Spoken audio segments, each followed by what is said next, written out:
My name is James Cameron. Come on.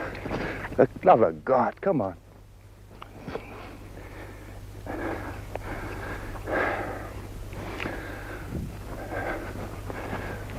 Oh, whoop, you son of a bitch.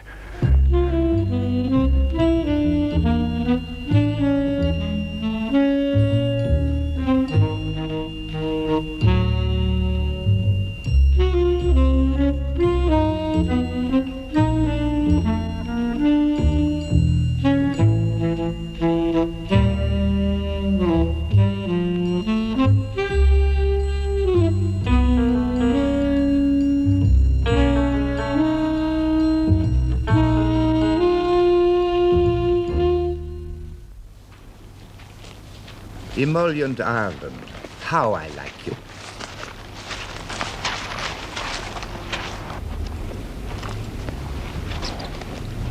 Here at Aughrim, almost right in the very middle of Ireland, on the evening of Sunday, the 12th of July, 1691, was fought the last decisive battle of Irish history.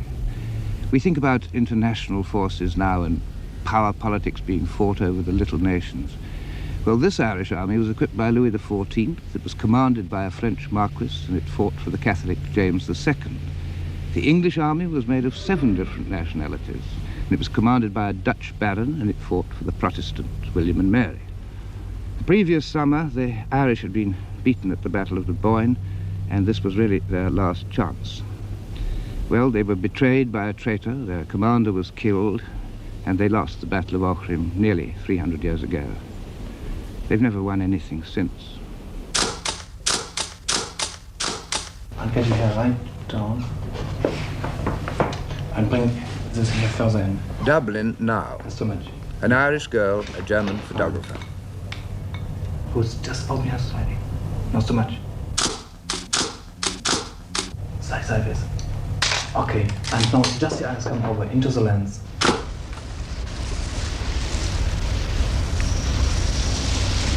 I don't like Dublin because it's too pseudo. I know it's a capital city, but it doesn't mean Ireland to me. I suppose it hurts my sense of being Irish that a lot of visitors should come over here and they only see Dublin and all the mini-skirted characters walking around and all the advertising people and all the darling parties and all the big hotels and so much wrong with it. It just isn't Irish. This is why I don't like it. But if it reverted back to a sort of cattle market town... Yes, I'd like that. Yeah, just on a bigger scale. I'd like that. And people would like it even better for being Irish. I think this is true. Some of them don't know anything about drinking good pints or about storytelling. That has all gone out in Dublin. You just don't get that anymore. Ballad singing used to be a great thing. It is still great down in the West, in the country. Boy, that's really good ballad singing down there. When you get old men that stand up with pints and they start off singing, it goes on for about 3 months, unaccompanied singing, beautifully tuned. And here they've organised ballad sessions. It's either for the tourists or for the pseudo Dubliners who like to have a night out. I'd like my children to have the sort of childhood that I had. I had a very wild, uninhibited sort of childhood in the west of Ireland with bareback horse riding and living near the gypsies and eating blackberries and all the things that kids can know about nature. I think it's very good for them to live out in the open, you know. And the west of Ireland is the island. It's the most beautiful part, really, because there you have the traditions at their strongest. Have you been there? Does this fulfill that nice young lady's romantic picture of her Emerald Isle, unsoiled by the pseudo? The isle from which, I may say, that young lady's already hurried off as quick as she can, to Milan, as a matter of fact.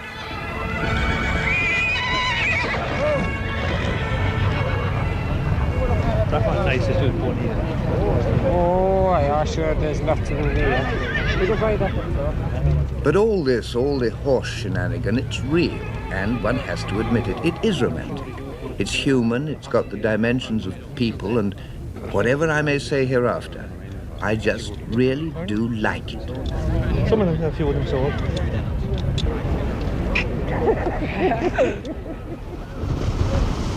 And the girl was right about the tinkers, too. They do exist, the travelling people. Here they are. Pipers and horses and tinkers, it's all the accepted imagery of Ireland. The whole works, even to the anaesthetic magic of the turf fire. There's a river wide and deep,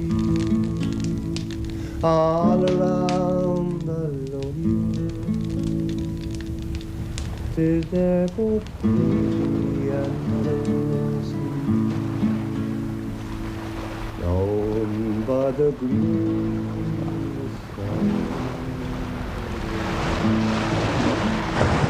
I'm not as romantic as the Irish because I have vestiges of realism, but I'll make use of their romanticism and their sentiment as a psychological sanctuary.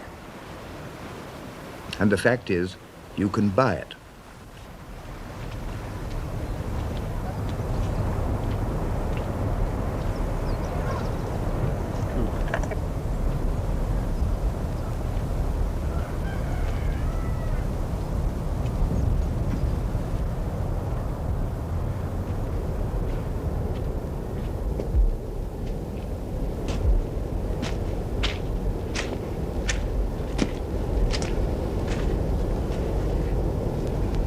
This is the hearth where no fire has burned for 30 years as the place mouldered and fell to bits because there was nobody left here to want it.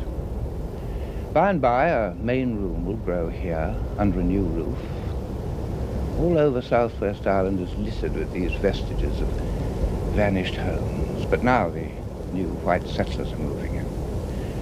But I don't think the place would mind if anybody loved it well enough to bring it to life again. Yet somehow I'd feel an irrational sense of guilt, I think, because I'm not an Irishman. It ought to be an Irishman who did it.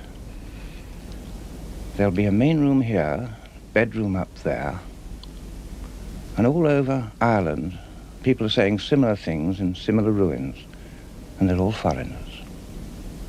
And none of us really know what the Irish people themselves think about all this.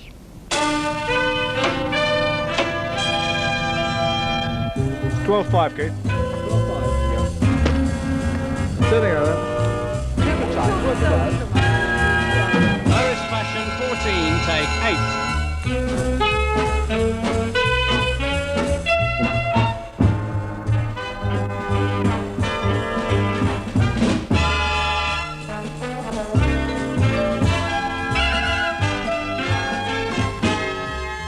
There's more than one way of exploiting what Ireland has to offer. This is the modern Irish folk song.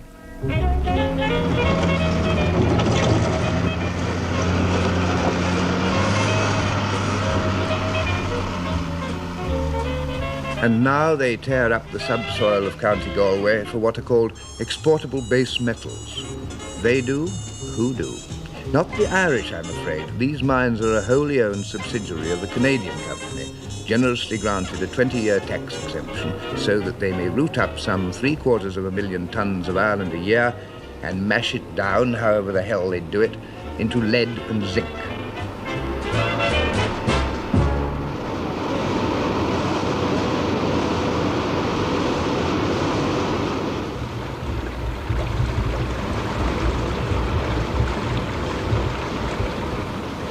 You could almost imagine all the things we've seen of age and beauty and endurance that make Ireland so memorable, all being somehow boiled down into some awful metallic Irish stew.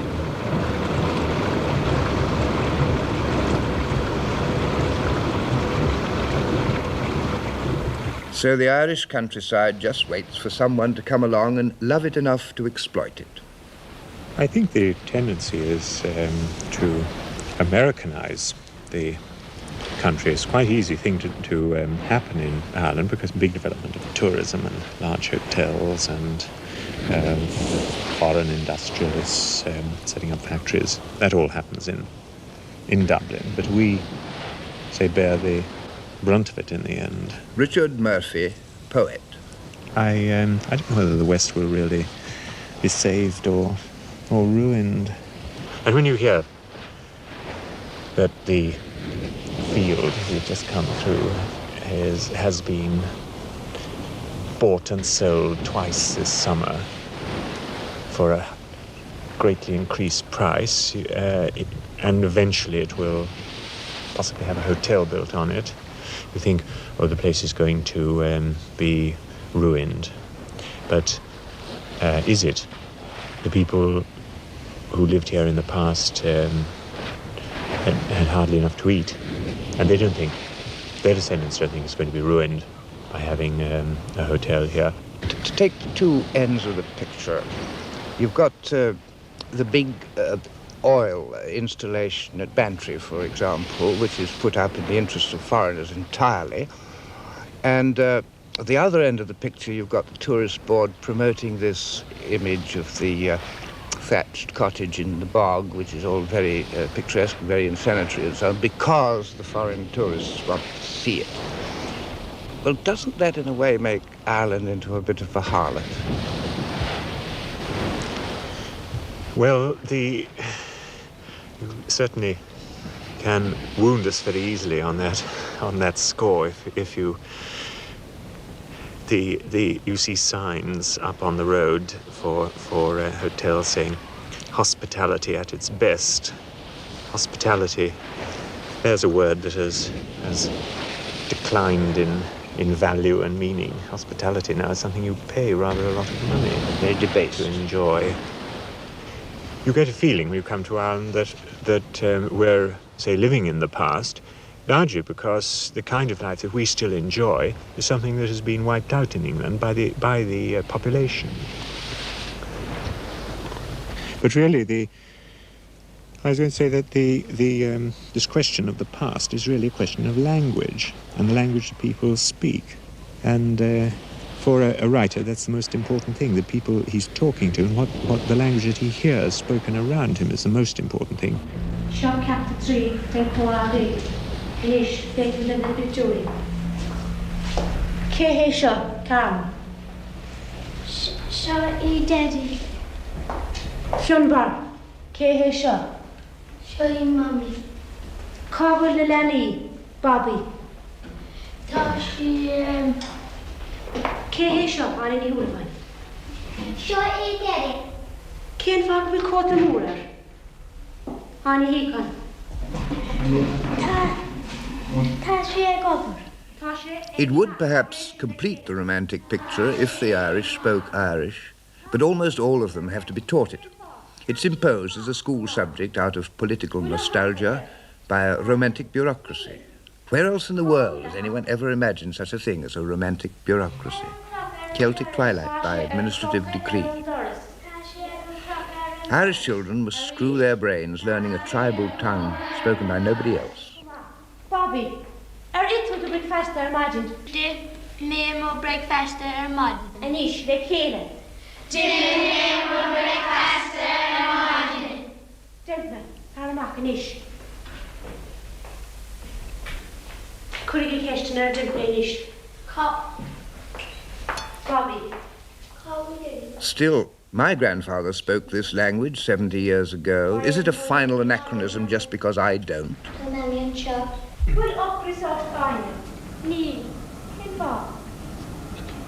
The old culture was, I'm afraid, deliberately destroyed, you see. They hadn't quite the sense to say, let us keep this language if we want to be ourselves, and they did. The whole cry has been, we are not English, we're Irish, and they go and lose the one definite and final proof of nationhood, which is his language. Micheál Mac Liammóir, actor.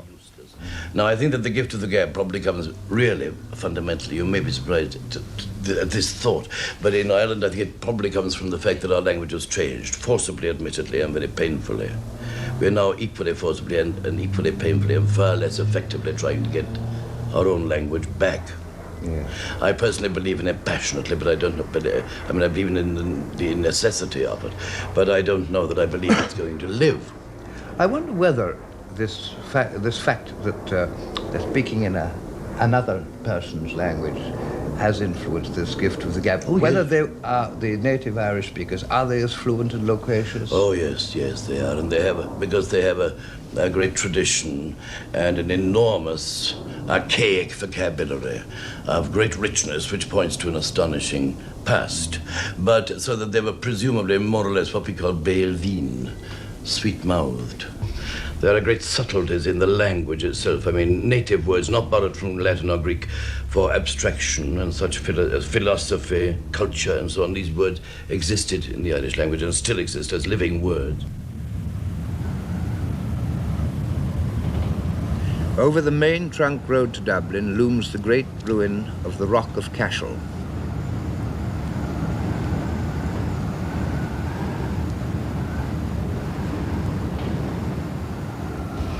There isn't any real frontier in Ireland between this world and the next, just a sort of endless overlap. The old kings of Munster used to rule from here. Until 700 years ago, they turned it into a cathedral. Now, of course, people all forget that it was a fortress of war long before it was a shrine. St. Patrick preached in there. Indeed, it was here that he invented the shamrock as the trefoil symbol of the Trinity, and at the same time of Ireland. Ireland, faith, and the soil. And the fact is that this trinity still symbolizes, or would wish to symbolize, the idealized complex of church and state, spiritual and temporal, indivisible, penetrating everything. I'm far from sure that's a certainty, but its institutions are inescapable. Not far outside Dublin sits the powerhouse of the Roman Church in Ireland, the great and prestigious seat of theological training, the religious seminary at Maynooth. How does a great institution like this keep pace with the march of events outside? I mean, does it adapt itself much to the changing society around? One hopes it does. Many people think it doesn't. I believe it does, because the people who live in an institution like this are part of the society outside, whether they are students or professors. Whatever capacity they live in, they're part of the world. They must be influenced by the world from which they come, to which they really belong. The institution is not isolated. They read the same papers, they watch the same television shows. They are generally influenced by the predominant ideas of their own age, and therefore they must be adjusting all the time.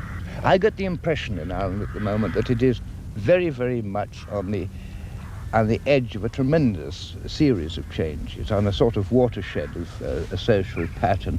There's a new sort of population arriving. New pressures are being put on almost every level of society. And the Church of Ireland would surely have to make a great many concessions to this sort of thing. I don't like the word concessions. I think that the church in Ireland It was a bad word to use to a moral theologian, I agree. I think the church in Ireland, which is composed, after all, basically of the Catholics of Ireland, ought to change and grow up with these Catholics. And I think it, by and large, it can, and I hope it will. But will it, I wonder? I don't really wonder, because I don't really care. And even if I did, my caring would be done for me by the Cardinal of Ireland and his cabinet. An Irish bishop, I would guess, is a luckier man than some. Questions are indeed asked in Ireland, but not, on the whole, very often.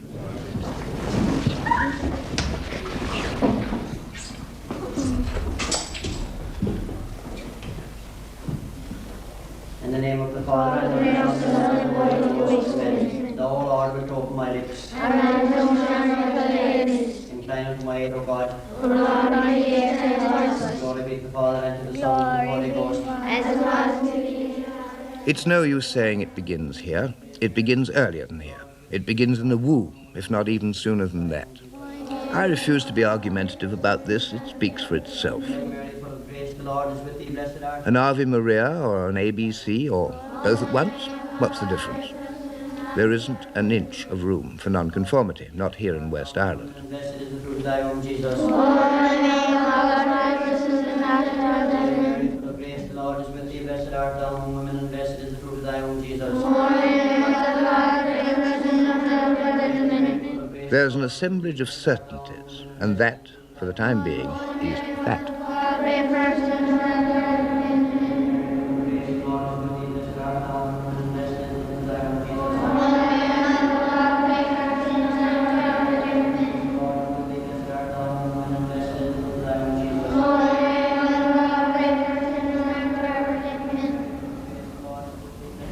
It has been said that Ireland could be the last bastion of the Roman Church, and that it will endure here after it's diminished elsewhere.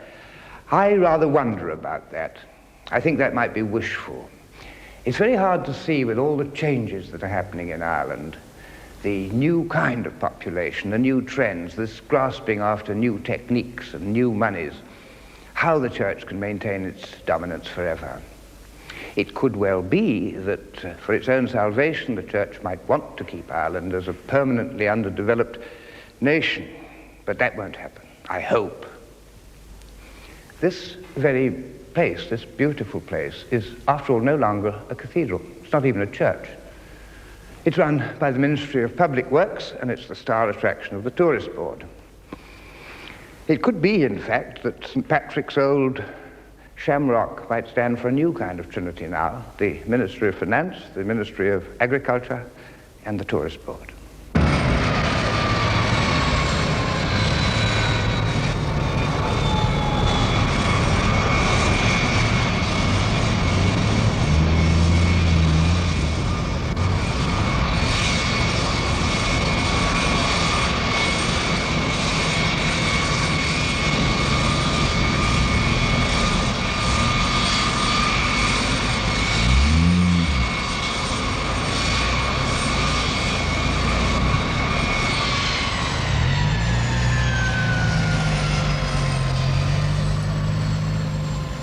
At the airport, let's welcome the tourists.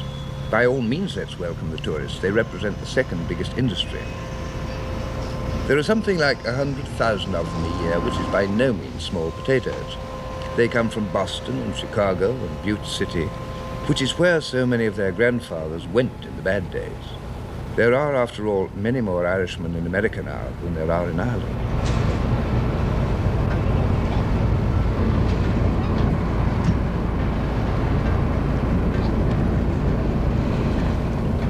If they hadn't loved Ireland, they wouldn't have come. So let's give them a damn good downpour of rain for a start. Tourism has brought in £85 million a year. Let the visitors, for God's sake, have the island they want, rain and all.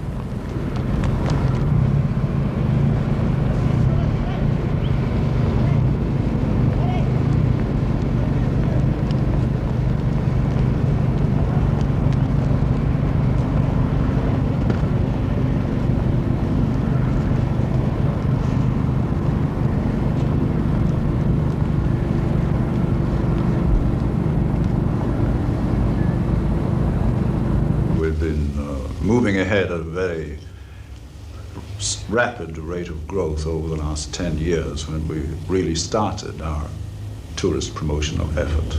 We are trying to keep our tourism, if I may use the word exclusive, in the sense of looking after the individual, letting him know by all means what it will cost him, what his inclusive holiday will cost, but treating him as an individual rather than an element in a package. I'm going to tell you a little bit about the little people and how they originated, and show you like something of what they used to live in. If it's Tuesday, it's Tipperary. If it's Wednesday, it's Wicklow. The great things to keep moving. And to you, and to me even today, it looks like just a clump of rocks and some hedges. Just here. You see where the sheep are. It's a circular. It was a circular type of building. Well, we're just on our way into the little village of Quin. Quintia, meaning arbutus grove. It's a little white flower that grows in abundance. And we're going to visit the Abbey of Quin. Another wish. Okay, I beg your pardon. The Americans yearn to believe it all. They long to get the sudden ancestral Celtic revelation. But all that happens is mossy stones and drifting rain. That's beautiful, isn't it? Britta's not paying any attention to you. And he isn't paying attention. He's waiting for the experience. For that matter, aren't we all? You break my neck.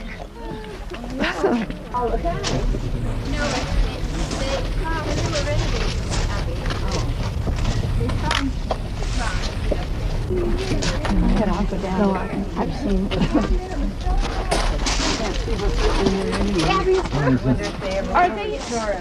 Are these crosses on the monument what you call the Celtic cross?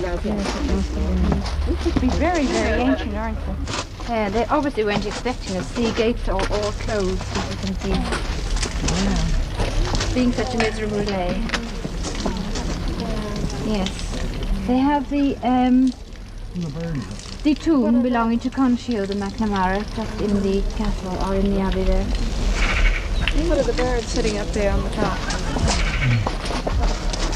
Magpies? No. I can't see them. Oh, they are, that's either a crow or a blackbird. I think it's a little, a crow, I think. I think we can go back now. We've had it, huh?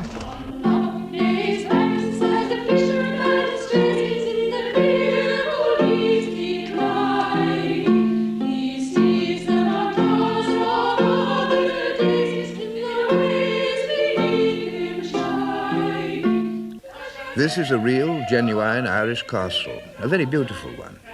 How nice for it that the Shannon Development Company has rented it from its American owner, who turned it into 1940s Metro-Goldwyn Gaelic.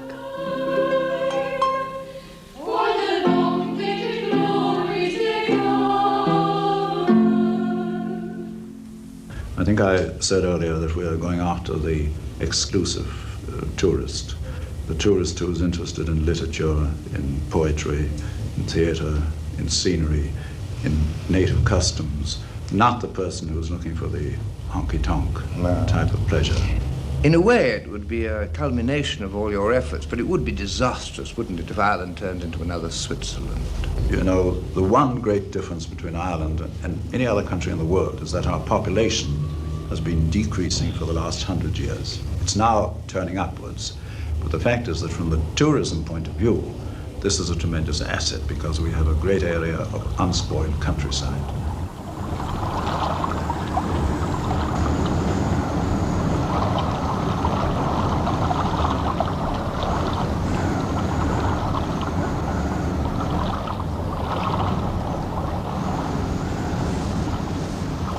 The tinkers of Ireland are not gypsies. Some of them are relics of the terrible famine of the 1840s. Others are part of the continuing Irish tradition of the dispossessed, turned off the land by the foreigner. This is indeed very far from a romantic life.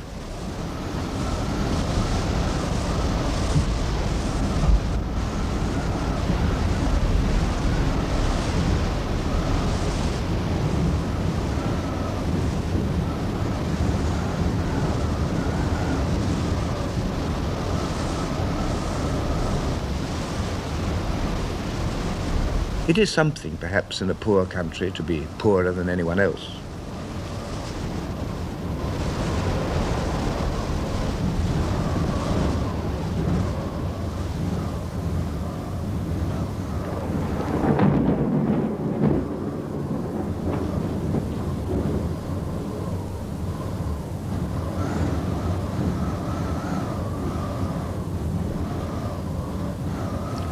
This is an old, abandoned Irish copper mine.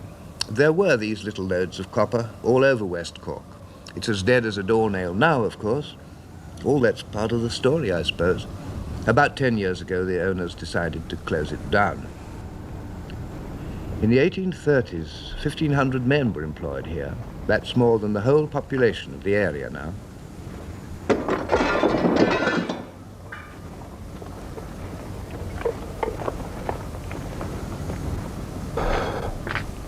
It was assayed not long ago, and the experts said there was enough copper here for 15 years if the price was right.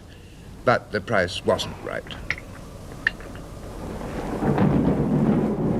It's a great place for ruins, Ireland. People say, my God, look, don't do this. Sell out now, get out.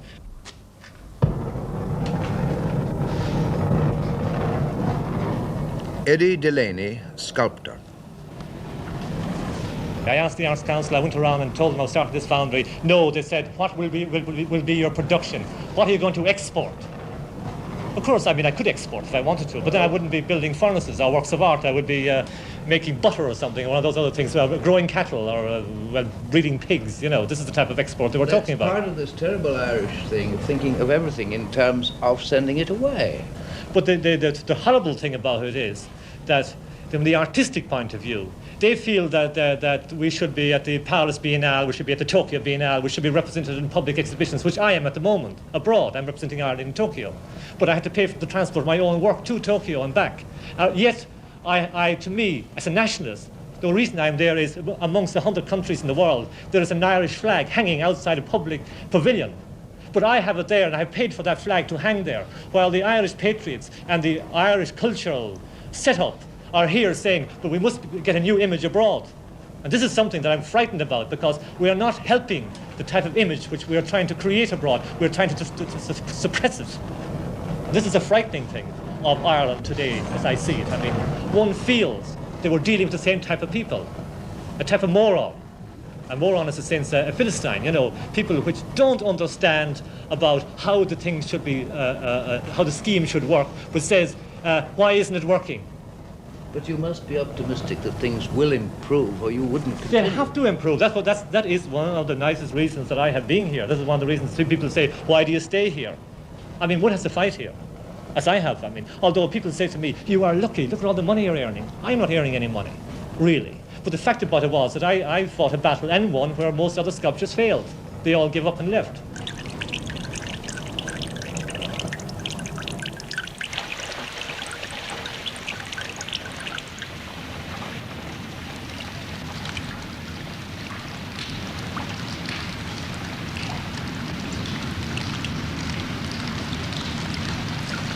Lots and lots of people gave up hope long, long ago, and probably rightly. There was a certain population of Ireland on whom a term was put, sad though it may seem, and there was a part of Ireland that was foredoomed and predestined to a quiet decay. In the heyday of this house, 8 million people lived in Ireland. There are 2 today.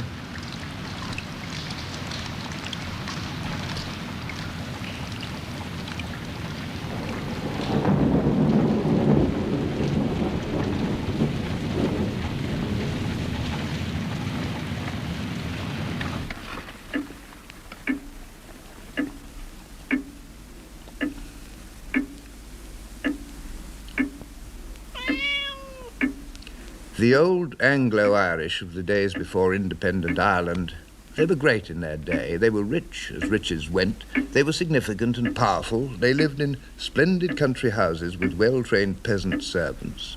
They lived the life of Riley, except, of course, they were seldom called Riley.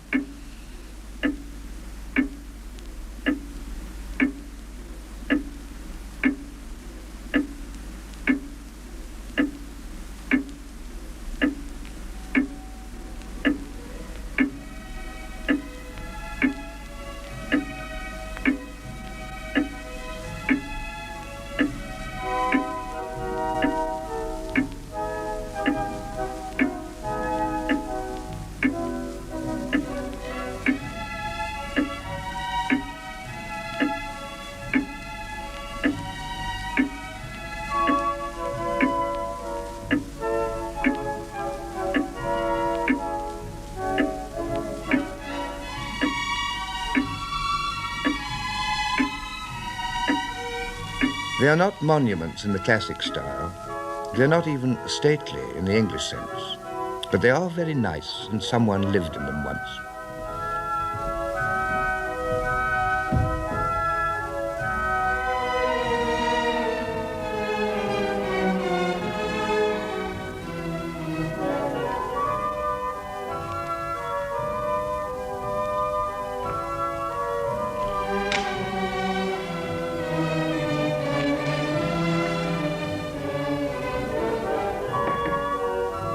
It's a great place for ghosts, Ireland.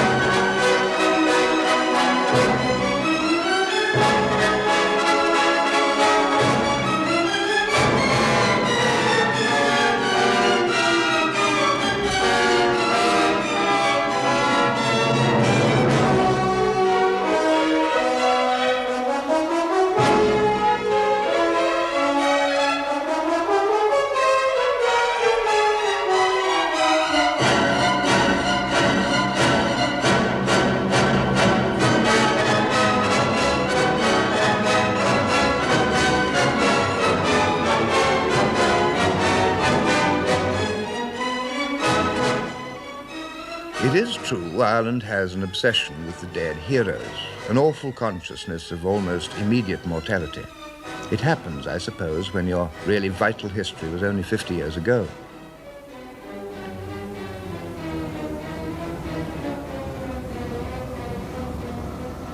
The names are only yesterday. Is 50 years ago yesterday in Ireland? Not to the new men. I mean, the men who took over in 22, undoubtedly very fine men in their own way, but they were certainly not experienced administrators. Sam Stevenson, architect. We now, in fact, have, I think they said, the youngest cabinet in Europe, which probably means that we've got people who've, you know, grown up in the job. They're relatively well-educated. Most of them have a university or professional degrees in some form or other, and they're experienced men, in fact, who are running the country, not people who were, in fact, very good fighters in the revolution. When in 1956 you decided to take a chance on Ireland and stay and go along with it, did you have any special confidence in the country, or were you just making a big gamble? I suppose it was a gamble, really, but you feel, having been born in a country, you know, being brought up and educated in a country, you have a right, in fact, to have a livelihood in the country. There's a great deal of discussion going on about the kind of change that's taking place in Ireland, whether it's good, bad, or indifferent, but whether it is or not is immaterial, in my opinion. It's taking place, you know, which is because it is very exciting. People now can feel like they're able to control things here and move forward instead of like being a little boat we were before, buffeted around by everybody, and just whatever way we happened to go was the way we went. Now we feel we're really moving slowly but steadily. Towards what? Towards what, Nazi, is a... Well, I suppose towards a situation where we're beginning to manage our own affairs effectively, moderately efficiently, and to the benefit of the community. And to a situation where people can have a better life, a better kind of environment, a better home, a better future for their children. Here she comes now, singing morning, morning. Jump down, turn around, come back, pony.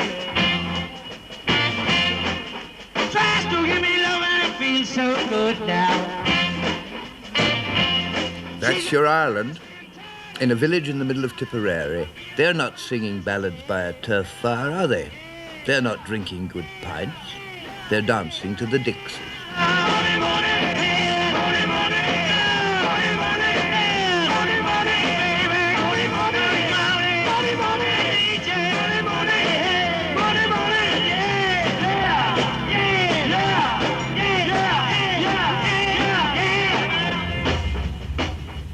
Deirdre of the shadows, Era of the scented hills. Let's not be cruel. Urban Ireland is as much as anywhere a groping society living in cells, thrusting its aerials up even higher to maintain contact with a world beyond the peat bogs and the folk songs. Don't stop looking 'cause it feels so good now. But don't stop now, well, come on, Mooney, yeah, yeah, yeah, yeah, yeah.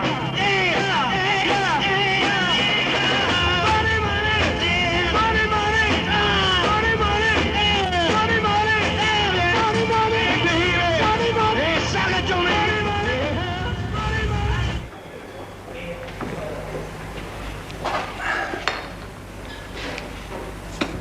Things may go hard or well for Ireland, but there is, thanks be to God, always the Irish pub, famous in song and story.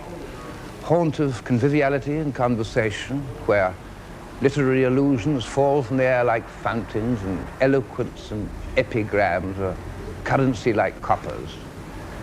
And great unwritten comedies spring every hour from the lips of unsung poets, blooming in a garden of Guinness. The art of the Irish is fantasy and fun. Here, among the swinging stimulations of the Dublin Tavern, were born Swift and Sheridan and Goldsmith, and Yeats and Joyce and Wilde and Behan. God rest their exiled souls in the eternal illusion.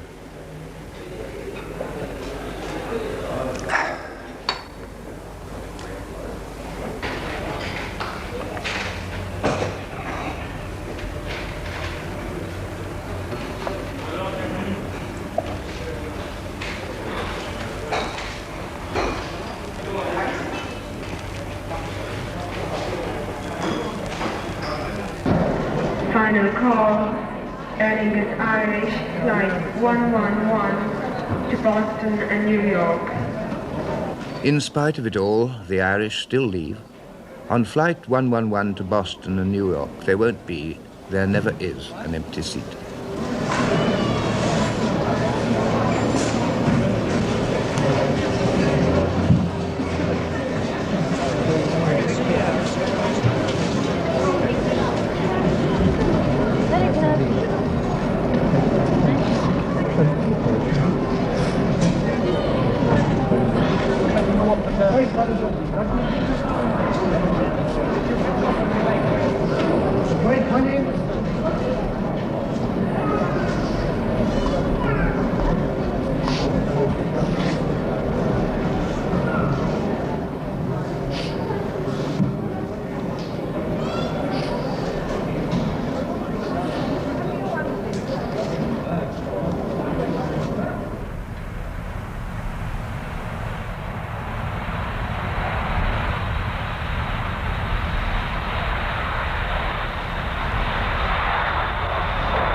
It's a great place for partings, Ireland.